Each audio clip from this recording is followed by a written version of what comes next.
နီးပြ60စနေ6မျိုးကြားကစမ်းသက်ခံမာဂရက်ဖို့ break သမားလုံးမင်္ဂလာပါခင်ဗျာ Red Revival Channel ကနေကြိုဆိုလိုက်ပါတယ်မာဂရက်ဖို့ရဲ့ခြေသွမ်းကြဆင်းမှုတွေကိုဝေဖန်ကြတဲ့အခါလူတော်တော်များများကသူ့ကိုမဲယူနိုက်တက်မှာတည်ငြိမ်တဲ့နီးစနစ်တစ်ခုရဲ့အောက်မှာတက်တောင့်တက်တာကစားကြရသူတယောက်လို့လွယ်လွယ်ကူကူအဖြစ်တင်တတ်ကြပါတယ်တကယ်တမ်းမြေပြင်ခြေနေကိုပြန်ကြည့်မယ်ဆိုရင်တော့သူကဆယ်စုနှစ်တစ်ခုတောင်မပြည့်သေးတဲ့အချိန်တိုလေးအတွင်းမှာလုံဝကွဲပြားခြားနာလာတဲ့နီးပြ6ယောက်ရဲ့ကစားကွက်မျိုးစုံအောက်မှာရုန်းကန်ဖြတ်တန်းကြရတဲ့သူပါသူဖြတ်တန်းကြရတဲ့ခရီးလမ်းကိုစဉ်းစားကြည့်ပါဘန်ကားရဲ့အနေကစားကွက်ကနေမော်ရင်ဟိုရဲ့ခန်းစစ်အသားပေးတံမြန်တိုက်စစ်အဲဒီကနေမှသူ့ကိုလွတ်လပ်ခွင့်အပြည့်ပေးခဲ့လို့အကောင်းဆုံးခြေသွမ်းပြနိုင်ခဲ့တဲ့အိုလီရဲ့ကစားဟန်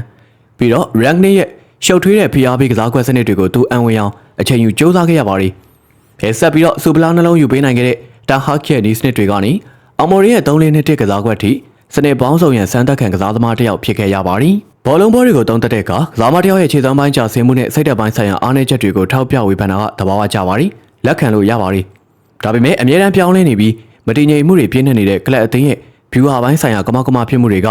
Rashford ပေါ်တိုက်ရောက်မှုမရှိဘူးလို့ညင်းဆန်နေမယ်ဆိုရင်တော့ဒါဟာတကယ်ကိုလက်တွေ့မကျတဲ့အမြင်ပါပဲ